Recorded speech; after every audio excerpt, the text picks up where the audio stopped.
네, 오늘 마태복음 13장 53절부터 58절까지 말씀을 함께 봉독했습니다. 오늘 말씀의 제목은 믿음과 능력이라는 제목이에요. 오늘 예수님께서 마태복음 13장에 쭉 읽어보면 천국이 이와 같으니라 하면서 비유를 계속 들고 있어요.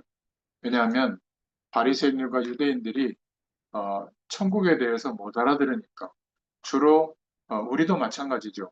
눈에 보이는 복, 성공하는 거, 돈이 많아지는 거, 건강한 거, 또 좋은 사람 만나는 거, 또 사회적으로 좋은 위치에 도달하는 거, 그거는 나쁜 건 아니지만 굳이 그런 것 때문에 예수님이 이 땅에 오신 것은 아니에요. 지금 예수님께서 특히 마태, 마가, 누가, 요한 이 사도들이 기록한 성경은 복음서라고 하잖아요. 예수님이 하신 그리스도의 일을 관점으로 기록해서 우리에게 말씀해 주시는 거거든요. 하나님께서. 그러면 마태복음이 말하고 있는 복음이 뭘까요? 바로 천국 복음이에요. 하나님의 나라가 시작됐다. 하나님의 나라가 정말로 지금 너희에게 임해 있다. 이것을 예수님이 말씀하시고 보여주신 거예요. 그렇다면 천국은 무엇일까? 하나님의 나라는 어떤 것일까? 영원한 축복이에요. 우리는 고통스러워하고 힘들어하고 좋아하는 게 왜 그러냐면 제한적인 시간 속에서 느끼는 거거든요. 우리 인생이 아무리 강건해도 뭐 100살 정도만 돼도 대단하게 오래 살았다고 하잖아요. 그러니까 100년이라고 하는 인생의 시간이 긴 것 같아도 영원한 하나님의 축복에 비하면 점과 같은 거예요. 그래서 가치가 없다는 것이 아니라 영원한 생명의 축복이 점과 같은 우리 인생에 와 있는 거예요. 이게 안 맞는 거예요, 사실은 단어가. 이 컵에다가 바닷물을 담을 수 있다라고 주장하는 것과 같거든요. 그러니까 예수님을 믿고 신앙생활을 해도 늘 100년 안에 필요한 것들만 구하고 100년 안에 있어야 될 것을 가지고 복받았다고 하는 거예요. 예수님 시대도 똑같았던 겁니다. 그런데 영원한 생명의 축복, 영원한 하나님의 나라의 왕이 예수님이잖아요. 성부, 성자, 성령, 삼위의 하나님이시란 말이에요. 예수님이 말씀이 육신이 되어 이 땅에 오셨다는 것은 천국의 주인, 천국의 왕이 오신 거예요.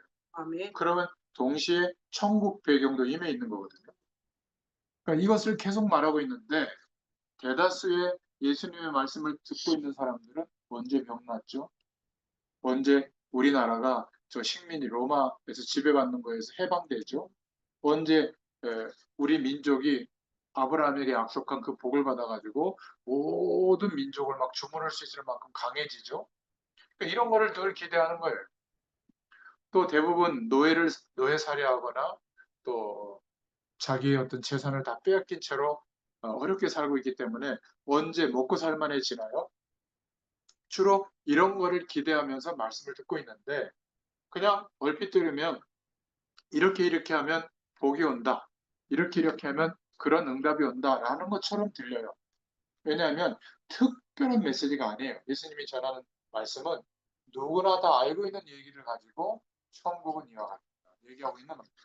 그런데 그런 성공적인 신화와 대단한 성공을 기대하면서 기도해 보세요. 그런 응답이 안 옵니다. 그런 응답이 왔다고 간증하는 사람들은 미안하지만 그리스도의 복음을 증거하는 게 아니에요. 세상에서 성공하는 그 성공을 증거하는 거예요. 목적은 성공이고 양념은 하나님의 말씀과 은혜예요. 그러니까 하나님이 그런 성공을 부추기고 보장해 주는 것처럼 자꾸 전달한단 말이에요. 그거 아니에요. 성공이 필요하면 노력하면 됩니다. 지금 하나님 모르는 불신자들도 노력해서 성공 많이 했잖아요. 그죠? 그런 노력을 안 하고 그냥 뭐 기도했더니 막 뭐 어디 당첨됐다고 그러고 기도했더니 갑자기 뭐 청약이 됐다고 그러고 기도했더니 우리 애가 막 유학 갔다고 기도해서 그런 게 아니라 노력했기 때문이에요. 중요한 것은 영원한 하나님의 축복이 시작된 것을 알게 된 거예요. 언제? 예수님을 그리스도로 믿게 된 그때부터. 생명이 회복되어지고 영원하신 하나님이 거룩한 영으로 우리와 함께하고 계시기 때문에 이 사실을 나의 주인으로, 나의 왕으로 인정하는 사람마다, 인정하는 곳마다 하나님 나라의 배경이 임할 수밖에 없는 거예요. 왜? 천국의 왕이 내 심령 안에 있는데, 성령으로 계시는데 하나님의 나라가 임하지 않으면 안 되는 거예요. 그래, 이거는 기도를 많이 해도 경험할 수 있고, 기도를 적게 해도 경험할 수 있어요. 조건은 믿음이에요. 내게 그 축복이 와 있다는 것을 믿고 구하면 작게 구해도 그 응답이 와 있고요. 또 많이 구해도 와 있어요. 그러니까 많이 구하느라고 여러분의 일을 못하는 그것은 성경적 신앙이 아니에요. 바쁠 때는 일 열심히 하세요. 기도 좀 못해도 돼요. 예배 좀 못 드려도 돼요. 저 목사님이 예배 안 드려도 된다고 그랬다. 또 그렇게 착각하면 안 돼. 바쁠 때는 예배 못 드리는 거죠. 아니 주일날도 가서 일해야 되는 뭐 2교대, 3교대 하는 분들은 직장 출근 안 하고 예배당에 와야만 믿음이 좋은 겁니까? 아니에요. 예배 행위를 좀 못하더라도 믿음에 따라서 내게 임한 그 축복이 그리스도로 말미암아 보장됐다는 것을 믿고 있다면 구하면 돼요. 하나님의 자녀이기 때문에 응답하시는 겁니다. 그래서 천국의 축복과 그 축복을 누릴 수 있는 유일한 길, 예수님이 하신 그리스도의 일을 믿는 것이 얼마나 내게 큰 능력이 되는지를 말해도 모르고 있고 여러 가지 영적 현상을 체험하는데 또 영적 현상으로만 가요. 방언을 한다, 뭐 기적이 일어났다, 뭐 예언을 한다, 환상을 봤다 이런 쪽으로만 또 가요. 그것을 통해서 하나님의 영원하신 이 축복, 함께 하시는 은혜가 회복되어져야 되는데 그렇지 않아요. 또 반대로 하나님의 알게 하시려고 완전히 우리 인생에 개입해가지고 절대적 어려움을 줄 때가 있거든요. 그러면 대다수의 사람들은 노력하다가 완전히 인생을 포기해요. 근데 하나님의 자녀는 어떻게 하죠? 그때 내 힘으로 안 된다는 것을 정말 인정할 때는 하나님께 구하잖아요. 하나님 도와달라고. 그렇게 하게 하시면서 영원한 축복이 우리에게 와 있다는 것, 하나님의 나라가 이미 있다는 것을 보게 하시려고 축복으로도 역사하지만 절대적인 문제로도 역사하는 거예요. 똑같은 기회가 왔는데 끝났다고 자꾸 생각하는 거예요. 여러분, 우리가 그리스도를 믿는 믿음 안에서 받은 축복이 얼마나 위대한지 만약 알게 된다면 전해주지 않고는 못 배길 거예요. 또 이게 정말 사실이라면 뭐 수단 방법을 동원할 이유도 없어요. 그냥 말씀을 따라 하루를 성실하게 살아가는데 하나님의 영원한 축복이 나타날 수밖에 없는 겁니다. 왜 잘 못 알아들을까요? 여러분 낙심하지 마세요. 길거리 가다 보면 막 공사하는 거 있잖아요. 얼마나 불편해. 막 도로 점유하고 말이죠. 저희 그 교회 앞에 그 도로도 보니까 공사를 하다가 다 뜯어가지고 분명히 주일날 아침에 예배 드리러 갈 때는 막 다 뜯어놨어요. 예배 끝나고 나와보니까 포장이 되어 있어. 근데 그 도로를 오늘 또 다 뜯어놨어. 거기 가보니까. 거기다 뭐라고 써놨냐면 길가에다가 이렇게 편말로 공사 중 이렇게 써 있는 거예요. 그러면 불편해도 어떻게 생각해요? 아, 공사 중이니까. 공사 끝날 거니까. 그렇게 생각하잖아요. 우리 인생도 마찬가지예요.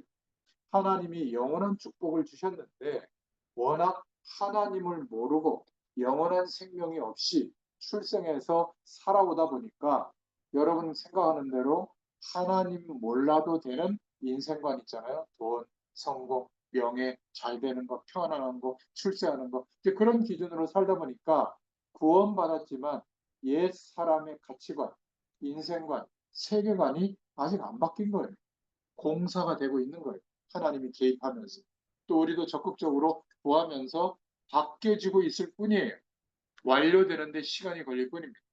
악착같이 하나님 없이 열심히 살았던 사람들은 더 시간이 걸려요. 저처럼 악착같이 살지 못하고 빈둥빈둥 거렸던 사람은 좀 속도가 빨라요. 왜냐하면 바꿀 게 별로 많이 없으니까. 좋은 구석이 없고 내가 내 자신에 대해서 존경을 하지 않아요. 아유 그냥 이렇게 포기하는데 빠르거든요. 근데 너무 열심히 최선을 다해서 산 사람들은 하나님 없이 그게 굉장히 중요한 줄 알아요. 그래서 못 놓고 있어. 그럼 어떻게 될까요? 복음적 시작이 안 돼요.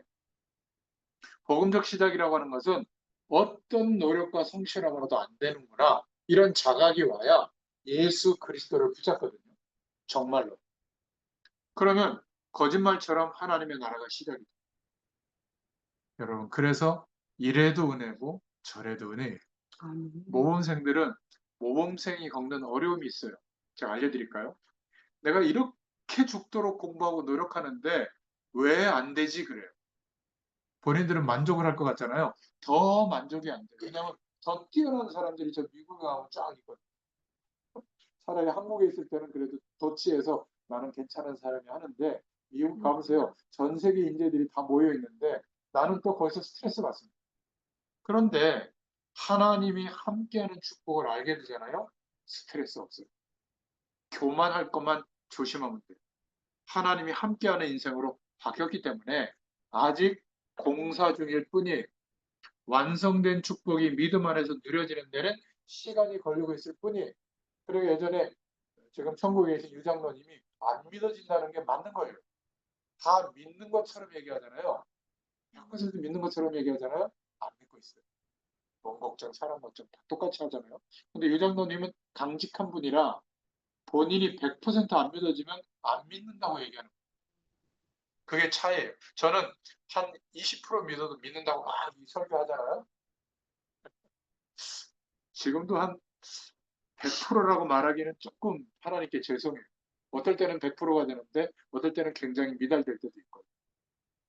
그러니까 복음 운동은 언제 시작되느냐? 너무 간단해요. 천국 배경이 경험됩니다. 나의 열심과 노력이 아니라 예수 그리스도를 믿는 자에게는 이미 시작됐다는 것을 믿고 구할 때, 믿음으로 구할 때 하나님이 역사해 주시거든요. 정말 축복받은 것이 사실이라면 시작되는 겁니다. 신앙생활은 그래서 그때부터 쉬워요. 제가 지금 김포에 월요일마다 가서 밤 8시 반에 말씀 전해드리고 있거든요. 어떤 권사님이 한 20 몇 년 동안 형제들을 위해서 기도했는데 그 남자 동생분이 교회도 다니고 신앙생활 했는데 결혼하신 그 부인분이 기독교인들의 안 좋은 모습을 보고 목회자들의 좀 안 좋은 모습들이 있잖아요. 그런 걸 보면서 굉장히 이 교회 가는 거에 대해서 극렬하게 반대를 했어요. 잘 모르시니까 그럴 수밖에 없잖아요. 그런데 가정에 어려운 일이 생겨서 어쩔 수 없이 마음문을 열고 예수님을 영접할 수밖에 없는 상황을 하나님이 만들어 주셨어요. 안타깝긴 하지만.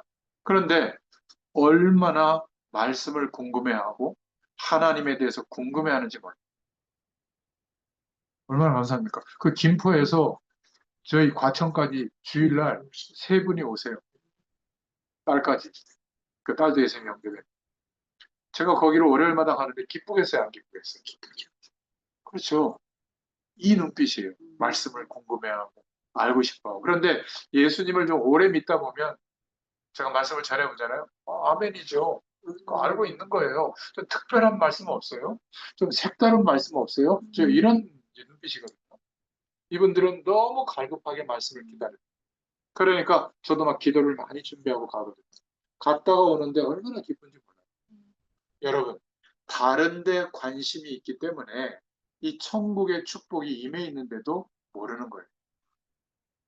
복음이 발견됐다는 것은 최고의 가치가 발견된 줄로 믿습니다. 그래서 예수님이 천국에 대해서 이렇게 비유를 설명한 거예요. 조그마한 씨가 옥토에 좋은 땅에 떨어졌는데 어떻게 되겠냐? 무진장 열매 맺는다. 그 당시에 무진장의 개념이 우리는 전라도 말인가 어디 겁나게 많다고 그러잖아요. 그게 무진장 많다는 거 아니에요? 거시기하게 많다고. 허벌나게. 허벌나게. 그러니까 그 뜻이 30배, 60배, 100배라는 거예요. 숫자 개념이 아니거든요. 하여튼 무진장 많이 열매를 맺는다는 거예요. 옥토에 떨어지면. 그렇게 비유를 했고요. 또 겨자씨가 눈에 안 보이는 것만큼 작지만 이게 생명이 있는 씨가 맞다면 땅에 심겨지면 나중에 큰 나무가 된다. 천국이 이와 같다. 누룩이 눈에 안 보이지만 이게 퍼질 때 밀가루 전체에 퍼져서 얼마나 이 부풀어 오르느냐. 천국이 이와 같다. 밭에서 일만 하는 일꾼처럼 보이지만 밭 밑에 있던 보아밭을 발견한 사람은 어떻게 하는 줄 아느냐? 자기의 모든 소유를 팔아서 보아밭을 산다. 천국이 이와 같다. 다른 사람이 보기에는 보따리 장사, 조그맣게 장사하는 사람 같지만 가장 값진 진주를 찾고 있다. 발견했다면 그 값진 진주를 사기 위해서 자기의 모든 소유를 판다. 그래서 그 값진 진주를 산다. 천국이 이와 같다. 이렇게 비유로 얘기하셨어요. 아무나 만나고 아무나 열심히 무슨 일을 하는 것처럼 보이지만 천국은 마치 이와 같다. 어부가 자기가 잡는 고기를 그물에서 많은 고기를 잡아도 자기가 잡는 그물만 골라내고 나머지는 버리는 것 같다. 천국이 이와 같다. 이렇게 예수님이 중요한 비유를 들어서 하나님의 나라를 설명했는데 유대인들은 못 알아들었습니다. 천국은 마치 이와 같으니라. 복음을 받은 저와 여러분들은 얼마나 큰 축복을 받았는지를 사실은 잘 모를 거예요. 아니, 제 삶이 좀 엉망이고, 살아가는 어떤 경제적 여건도 그렇고, 직장 생활도 그렇고, 이렇게 엉망인데, 어째서 축복을 받았다고 합니까? 제가 그 청년들 특히 만났을 때, 막 힘들어하면 그래요. 당신은 최고, 세계에서 복 받은 사람이에요. 잘 어리둥절해요. 내가 이렇게 힘든데 무슨 복을 받았습니까? 그리스도를 알게 된 거 아니에요? 아멘. 하나님 나라의 배경이 내게 이미 있다는 것을 알고 있는데도 왜 힘들어할까요? 경험하지 못해서. 그게 내 기준이 아니에요. 관심이 다른 데 있기 때문에 그렇습니다. 음. 오늘 낙심하지 마시고 나는 공사 중이니까 당연하지. 그러나 조금만 기다리면 공사 끝납니다.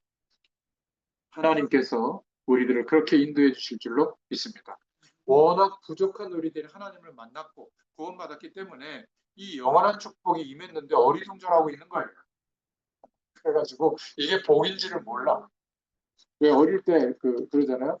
수표가 있을 때 수표가 많이 터 수표 주면 돈 아니라고 막 울고 세뱃돈 안 받는다고 그랬잖아요. 10,000원 주면 큰 돈이라고 생각하고 그런 거랑 똑같아요. 그건 됐고요. 하나님 지금도 이 문제 해결해 주세요. 난 이게 급해요. 이 시험에 합격되게 해주세요. 이러고 기도하는 거예요. 틀린 것은 아니지만 하나님이 볼 때는 좀 답답한 거죠. 이런 어마어마한 영원한 축복을 누릴 수 있는 길에 우리의 존재를 옮겨두셨는데 그것은 구하거나 바라지 않고 있는 거예요. 그래서 오늘 58절에 저희의 믿지 않음을 인하여 거기서 많은 능력을 행치 아니하시니라 이렇게 말씀하고 있습니다. 복음에 관한 이야기를 저희가 쭉 전하고 들었죠. 지금 마태복음 강해를 하고 있거든요. 68번째 시간. 이거 교재에도 제가 써놨잖아요. 잊어버리지 않으려고. 68주가 지난 겁니다. 그러면 1년하고도 한참 더 지났잖아요. 이렇게 복음서의 말씀이 말하고 있는 것은 뭐냐면 마태복음은 천국을 말하고 있어요. 하나님의 나라가 시작되어졌다. 그런데 이 축복을 우리가 말씀을 들으면서 구했는데 지금 저와 여러분에게 임해 있잖아요. 경험하고 있잖아요. 저와 여러분을 증인으로 세워주신 줄로 믿습니다. 초대교회에서 시작했던 연약한 신자들이 그 당시에 로마를 정복할 줄을 아무도 몰랐어요. 복음이라고 하는 것이 얼마나 큰 것인가를 예수님을 따르는 제자들도 잘 몰랐습니다. 구원받은 하나님의 자녀가 되면 정말 받는 축복이 뭐냐는 것을 예수님이 계속 얘기하는데 관심은 다른 데 있는 거예요. 어쩌면 우리하고 비슷한지도 모릅니다. 실제로 여러분이 이 천국 복음, 하나님의 나라가 내게 시작됐다는 것을 경험하고 알게 됐다면 어마어마한 변화가 오게 될 줄로 믿습니다. 사람들은 들어도 실제로 잘 믿지 않고요. 이렇게 하면 새벽기도, 특별 새벽기도 며칠을 하면 이런 응답이 오더라. 그거는 또 붙잡아요. 11조를 안 빠지고 막 전 단위까지 나눠가지고 했더니 이런 복이 오더라. 그건 또 실천하더라고요.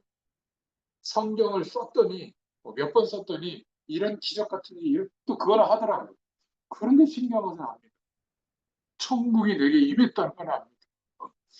예수 그리스도의 이름으로 구하면 된다는데도 그건 알았고요. 나는 지금 여기에 관심이 있어요. 그러고 살고 있는 겁니다. 만약 이 천국 배경을 경험하잖아요. 사람들이 저 여러분을 안 알아줘도 정말 괜찮아요.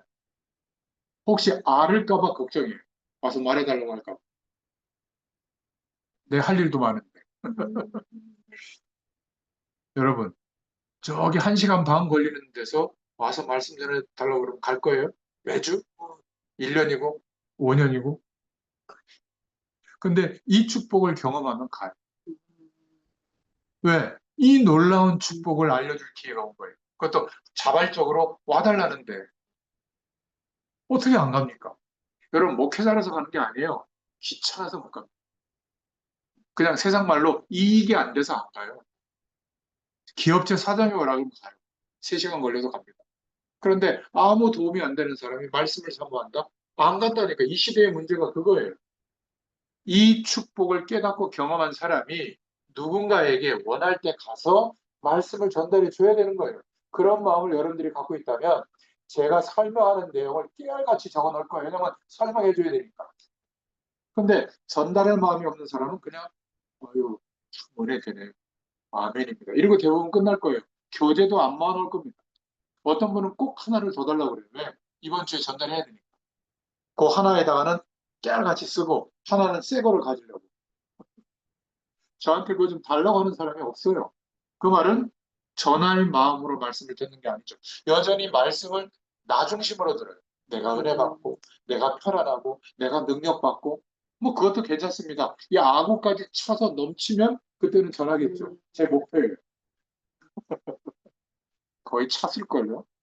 마태복음을 68번 전하고 있는데 안 찼다는 게 말이 안 되잖아요. 저는 확실히 믿습니다. 저보다 더 복음의 증인으로 서게 될 줄로 믿습니다. 네. 그래서 가장 복을 받은 사람이 누구냐? 따라해 보세요. 나. 나.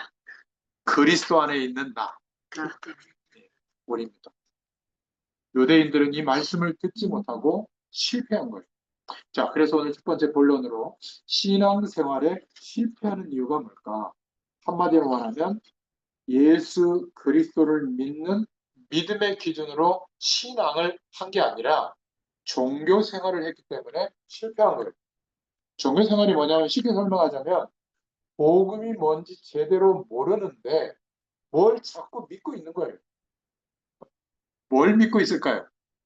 교회 분위기를 믿고 있는 거예요. 뭘 믿고 있을까요? 교회 규모를 믿고 있는 거예요. 그러니까 큰 교회는 은혜가 되는데 좀 미진한 작은 교회 가면 별로 은혜가 안 되는 거예요. 찬양도 좀 시시하고 말이죠. 그렇게 될 가능성이 많습니다. 복음도 제대로 모르고 있는데 사명이 들어온 거예요. 뭐 하나님의 일, 뭐 어려운 사람 도와주는 거, 또 막 전도하는 거, 선교하는 거. 그러니까 복음도 제대로 모르는데 뭘 자꾸 믿고 열심히 하게 되는 거예요. 그러니까 열심히 해요. 그걸 종교생활이라고. 복음을 제대로 깨닫게 되면 할 게 없어요. 할 게 없어서 아무것도 안 하는 게 아니라 되어져요. 내 생을 걸고 하는데 그게 하는 게 아니에요. 그냥 되어지는 겁니다.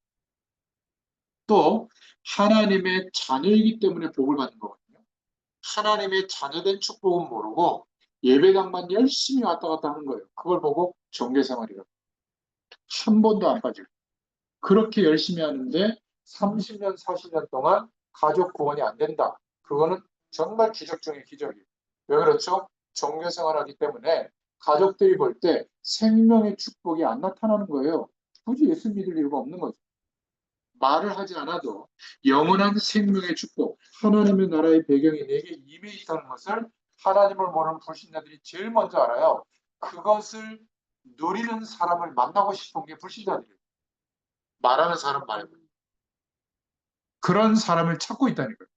그런 사람을 만나서 이야기를 듣잖아요. 100% 마음은요. 그러니까 전도는 쉬워요. 종교 생활이 뭐냐? 하나님 자녀된 비밀을 모르니까 신앙 생활을 자꾸 어떤 일로 벌려나가는 거예요.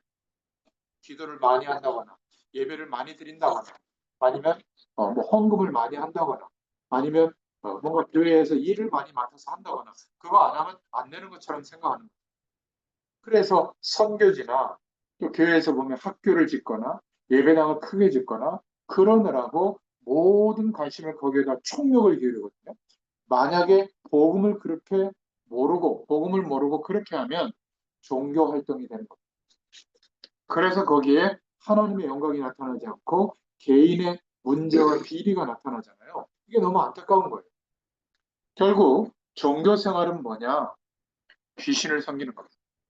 예수 그리스도를 믿는 믿음이 기준이 아니라 내 열심이 기준이 되는 거거든요. 복음과는 완전히 다른 거예요. 종교생활은 복음을 제대로 알지 못하고 뭔가를 자꾸 믿고 노력하는 겁니다.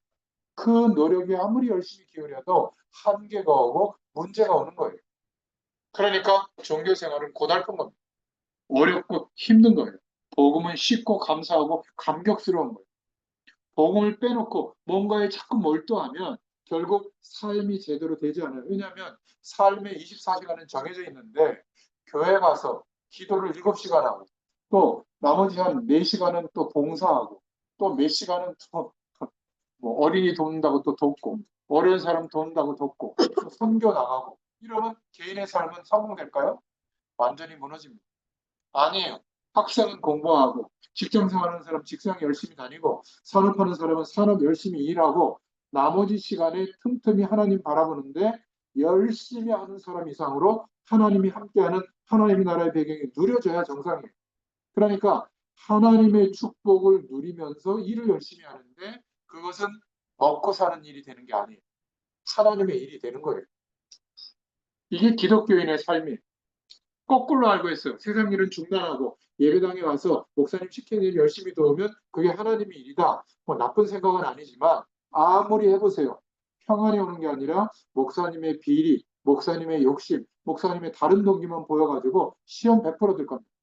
그런데 하나님을 믿는 믿음 안에서 목사님을 돕고 일해보세요. 목사님이 부족하면 기도해드리고 또 부족한 거 보이면 돕고 목사님이 욕심이 있으면 욕심도 좀 채워드리고 주님 바라볼 수 있도록 그런 사람으로 바뀌지 막 상처받고 그러지 않습니다.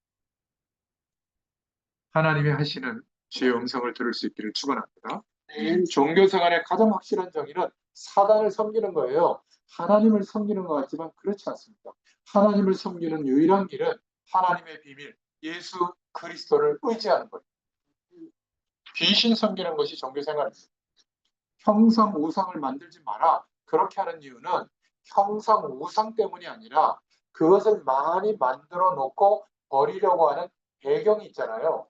귀신이 역사하도록 만들려고 하는 거예요. 그러니까 그것 때문에 우상을 만들지 말라고 하는 거거든요. 방문 신상을 예전에 세웠을 때 학교마다 막 기독교인에 가서 밤에 목을 날리고 그랬단 말이에요. 그런 거는 잘못이죠.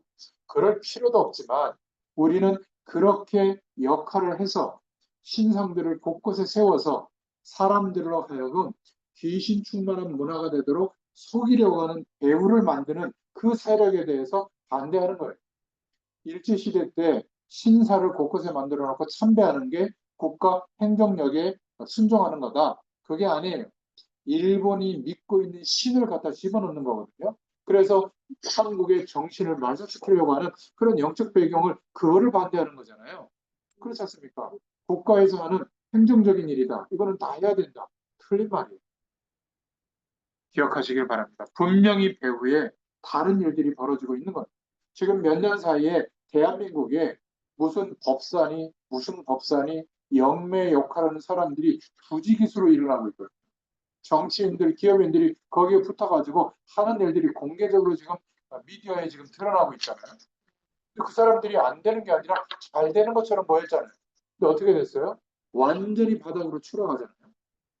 이런 거를 보고 있는데도 여전히 그 길을 가고 있는 사람들이 얼마나 증거하고 있는지 몰라요. 왜 그럴까요? 예수 믿는 사람조차도 종교 생활하고 있기 때문에. 그러니까 열심히 믿는데 실패하는 모습밖에 없는 겁니다. 두 번째로 신앙생활에 실패하는 이유는 예수님을 우리와 비슷한 육신의 눈으로만 보기 때문에 실패하고 있는 겁니다. 13장 54절부터 57절에 나와 있는 것처럼 여러분 예수님을 볼 때 육신적으로 본 겁니다. 아니 이 사람이 목수의 아들 요셉의 아들 아니냐. 이 사람이 어째서 능력이 나타나느냐. 잘못 본 거예요. 육신적으로만 본 거죠. 예수님은 누구죠? 육신으로 오셨지만 하나님이세요. 성자 예수님, 그리스도의 일을 이루실 분이에요. 그런데 육신적인 예수로만 본 겁니다. 제가 여기에서 설교하고 있지만 저희 사모님과 우리 아들이 이 말씀을 듣고 있을 텐데 아버지로 보고 우리 아버지가 설교하는구나. 맞지만 그것은 아니에요. 목회자로 하나님의 말씀을 심부름하고 있다. 이렇게 받아들여야 돼요. 그렇잖아요? 여러분의 남편 아내가 교회에서 대표 기도할 때가 있어요. 그럼 기도를 저렇게 못해. 기도를 잘 준비했구만. 아니에요. 교회의 장로로, 중직자로, 대표로 기도하고 있다. 이렇게 생각해야 돼요. 예배 드릴 때도 육신적인 것만 기대한다면 그 예배할 때 일어나는 영적 배경을 다 놓치게 되는 겁니다. 마태복음 16장 17절에 주는 그리스도시요 살아계신 하나님의 아들이십니다. 이 고백한 베드로에게 예수님이 야 바요나 시몬아 이를 내게 알게 하니는 혈육이 아니다. 사람이 노력해서 한 게 아니라 하늘의 아버지께서 내게 알게 했다. 하나님의 은혜, 하나님의 영적인 축복을 회복해야 될 줄로 믿습니다. 우리가 지금 목회자 설교를 듣는 것 같지만 하나님의 축복 속에 있다는 거 기억할 수 있기를 바랍니다. 만약 저의 말로 드리려고 한다면 저도 실패하고 여러분도 실패할 거예요. 유대인들은 자기들이 볼 때 굉장히 연약한 모습으로 오셨잖아요, 예수님이. 그래서 연약하게 오신 육신의 그리스도만 보고 그냥 별로 중요하게 생각하지 않은 거예요. 예수님이 하시는 말씀을. 우리가 신앙생활을 오래 하다 보면 익숙한 예배, 익숙한 기도, 익숙한 교회, 익숙한 목회자들 거의 육신적으로 볼 가능성이 많아요. 그래서 가능하면 편한 것도 좋지만 나름대로 뭔가 이렇게 구별된 그런 입장에서 하나님께 기도하고 바라보는 것이 좋습니다. 저 사람은, 저 목사님은 너무 거룩해. 그것도 잘못된 거고요. 또 저 목사님은 그냥 친구 같아. 그것도 잘못된 거예요. 우리가 인간적으로 만날 때는 한 사람 대 한 사람으로 만나는 거지만 이렇게 하나님의 말씀 앞에서 제가 지금 제복이라고 생각하거든요. 이 넥타이 메고 나타날 때는 목자라고 생각하시면 돼요. 인간적인 모습은 그냥 하나님 감춰주시고 이 시간에 하나님의 말씀을 대언하게 하여 주옵소서 성령으로 역사하게 하여 주옵소서 이렇게 믿음을 가지고 말씀을 듣잖아요. 인간 저로 보지 않고 주의 종으로 여겨주시면 하나님이 역사하실 줄로 믿습니다. 지금 예배할 때 우리가 하나님 앞에 서 있는 거예요. 사람이 모여서 은혜 받는 것 같지만 아니 유대인들이 이렇게 큰 실수를 하게 된 겁니다. 예배 드린다, 구역 예배를 드린다, 어떤 기도 제목을 가지고 같이 통성으로 기도한다. 굉장히 중요한 시간인 거예요. 세 번째로 신앙생활 실패하는 이유는 창세기 3장에 일어났던 인간에게 들이닥친 근본적인 문제를 보는 눈이 없으면 아무리 노력해도 실패합니다. 율법, 맞다, 틀리다, 이 기준은 다 아는데, 좋은 거, 나쁜 거, 윤리를 다 아는데, 근본적으로 사람에게 멸망이 온 이유를 모르고 있는 거예요. 하나님 떠나서 문제가 온 겁니다. 물을 떠난 물고기는 죽는 것처럼 영적 존재인 인간은 영원한 하나님과 함께 해야 되는데, 함께 할 수 없는 상태로 출생한 거예요. 죄와 사망의 법 안에서 영원한 생명을 그때부터 우리는 만들어낼 수 없는 상태로 살아가고 있는데 노력하면 된다고 생각하는 겁니다. 이런 사람들은 말씀을 하고 지키고 노력해서 말씀대로 살려고 하지 굳이 예수님을 그리스도로 믿으려고 하지 않아요. 자신의 신앙의 노력을 기준으로 붙잡는 겁니다. 그걸 보고 종교생활이 신앙생활에 실패하는 거죠. 우리 속에 시작된 출생하면부터 시작된 원죄의 문제와 사단의 세력의 문제와 죄와 사망의 법 안에 갇혀있는 이 문제는 다른 길로는 해결되지 않아요. 예수님이 그리스도에 주셔야만 해결될 수 있는 겁니다. 여기에 대한 답을 발견한 것은 보화, 밭의 밑에 보화가 있는 보화밭을 발견하는 것과 같다. 예수님이 말씀하십니다.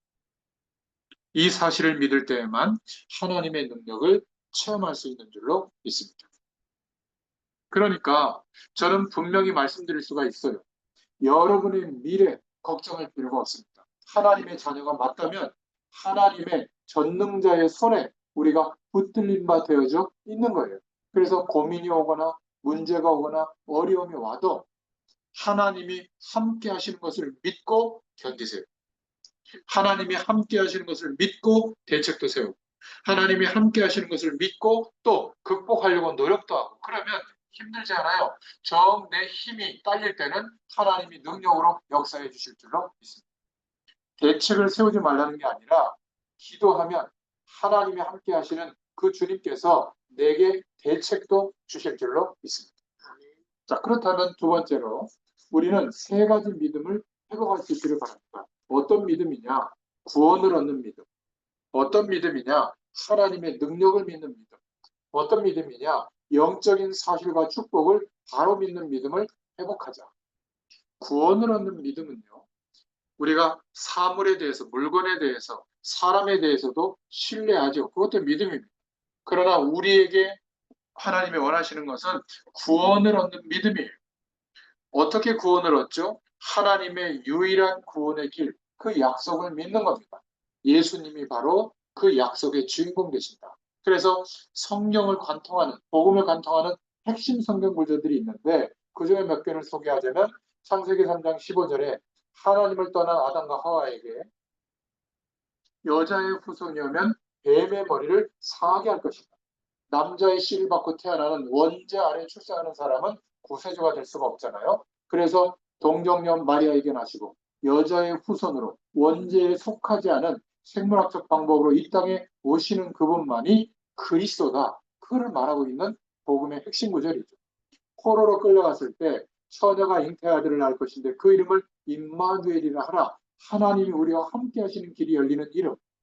바로 예수 그리스도를 말하죠. 이사야서 7장 14절에 말하고 있잖아요. 출애굽기 3장 18절에는 어떤 말씀이죠? 지금 노예 생활하고 있는 이스라엘 백성들에게 번제를 드리도록 오실 메시아가 십자가에서 죽으시고 부활하실 그리스도의 일을 붙잡을 수 있도록 짐승을 잡아서 피 뿌리는 예배를 드려라. 번제를 드려라. 그거를 말하고 있는 겁니다. 드디어 예수님이 오셨을 때 베드로가 고백했잖아요. 마태복음 16장 16절에 주님은 그리스도십니다. 영은 하나님이신데 육신으로 오셨습니다. 그래서 주는 그리스도시요 살아계신 하나님의 아들이십니다. 여러분 이 복음이 이해가 돼야 창세기 3장으로부터 시작되어졌던 인생의 근본적인 문제에서 해방되는 겁니다. 믿음이 많이 있지만 우리가 가져야 될 첫 번째 믿음은 구원을 얻는 믿음인 줄로 믿습니다. 자, 두 번째 믿음은 하나님의 능력을 믿는 믿음이에요.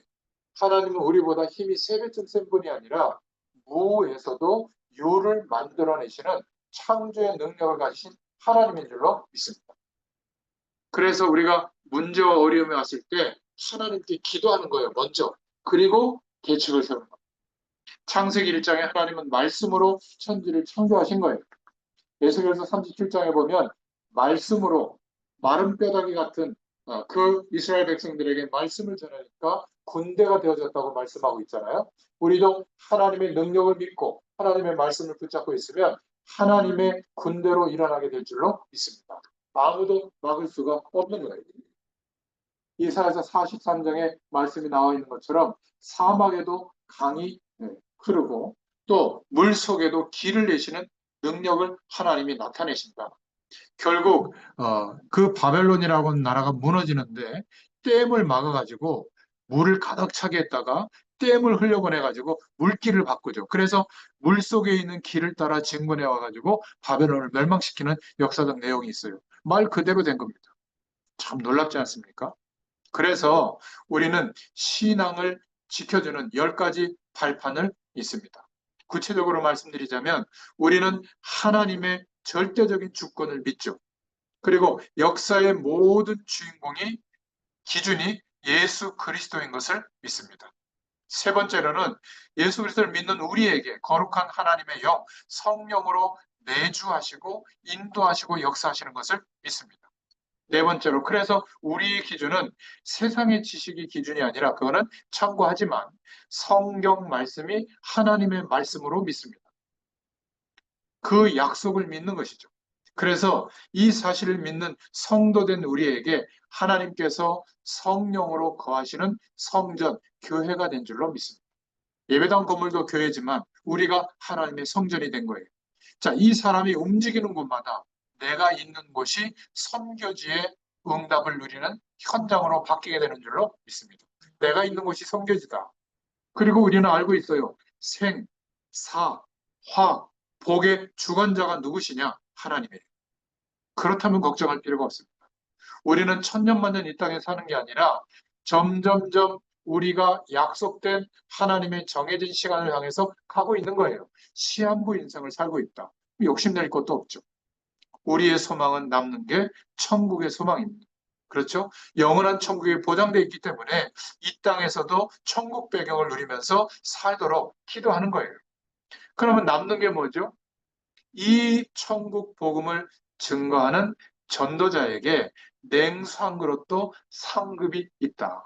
그 말은 잘 전도자를 대접해라. 뭐 그런 말도 있지만 우리가 복음을 전하기 위해서 마음을 먹고 기도하고 생각한 것만 해도 전도자의 상급이 임하게 되는 줄로 믿습니다. 하나님이 그냥 주체를 못하시고 축복하는 물줄기가 언제 열리느냐? 전도자로 살아갈 때. 그 은혜가 있기를 바랍니다. 이게 신앙의 10가지 발판이에요.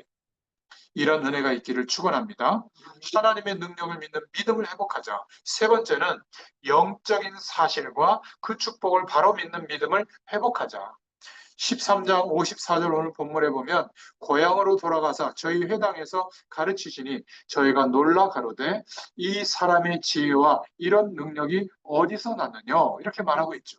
여러분 어떤 것이 영적 사실입니까? 창세기 3장에 하나님을 떠난 문제 이 사건과 그리스도의 축복을 믿는 믿음을 회복해라. 사단의 전략을 알고 사단의 전략은 뭐죠? 어떻게 하든지 예수님을 그리스도로 믿지 못하도록 하나님의 나라의 배경이 임해 있는데 모르도록 속이는 거예요. 이 사단의 전략을 알고 그리스도의 축복을 믿도록. 또 사람들은 왜 말씀 속에 있는데도 이 놀라운 하나님의 은혜와 축복을 누리지 못하죠? 죄의 권세를 허용해서 그래요. 죄는 권세가 있거든요. 죄를 허용하면 우리의 영적 상태를 잠식해 들어옵니다. 그래서 성령의 충만한 역사하심을 있는데도 모르게 되고 불안에 떨게 되는 거예요. 죄를 어떻게 해방받죠? 믿으면 돼요. 대속의 은혜가 우리에게 주어졌다. 죄에 대해서는 예수님과 함께 죽은 존재가 됐다. 이제는 하나님의 의에 대해서 영원히 산 존재가 됐다. 믿고 하나님 앞에 죄 지은 것은 고백하면 돼요. 똑같은 죄에 걸려들지 않도록 성령께서 도와달라고 기도하면 주님이 주시는 힘으로 넘어서게 될 줄로 믿습니다. 그 그리스도의 축복을 회복해라. 이제 우리에게 남겨진 것은 영적인 승리예요. 그래서 예배하고 기도하는 겁니다. 그 은혜가 있기를 축원합니다. 오늘 결론을 맺겠습니다. 오늘 여러분들이 적어도 세 가지 믿음은 회복해야 됩니다. 믿음이 꼭 세 가지냐? 그렇게 볼 수는 없지만 이 언약을 붙잡고 우리는 그렇게 믿을 수 있기를 바랍니다. 구원을 얻는 믿음을 회복하길 바랍니다. 너무 중요한 거예요. 그리고 하나님이 능력으로 성령으로 우리와 함께하고 있다는 것을 믿는 믿음을 갖기를 바랍니다.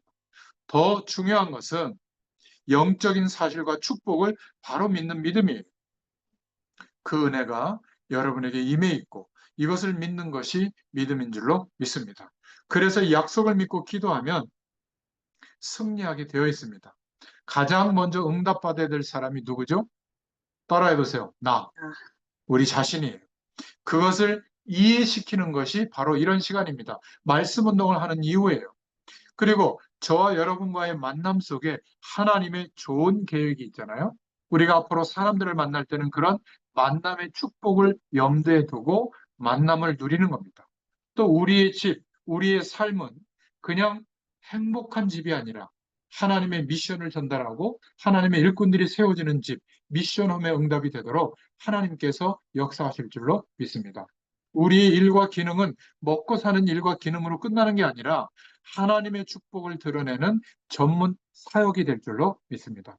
우리가 살고 있는 지역과 그 분야에서 하나님의 나라가 임하는 교회의 축복을 우리는 누리게 됩니다. 이런 것을 두고 기도할 수 있기를 바랍니다. 우리의 조그만한 믿음과 여러분의 그 기도를 하나님이 들으세요. 예수님께서 이 말씀을 할 때 이 일들을 보고 바리새인들은 믿지를 않았습니다. 오늘 여러분들이 중요한 믿음을 회복하고 하나님의 응답을 받는 축복의 날이 되기를 예수님의 이름으로 축원합니다. 이 언약을 붙잡고 기도할 수 있기를 바랍니다. 하나님 감사합니다. 오늘 새 은혜를 받는 날이 되게 하여 주옵소서. 정말 믿음 회복하는 날이 되게 하여 주시옵소서.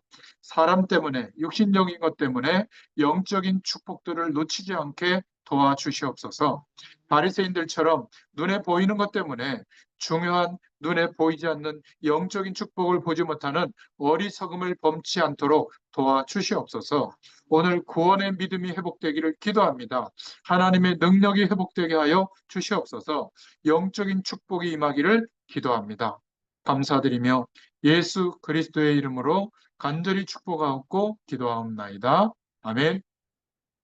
감사합니다.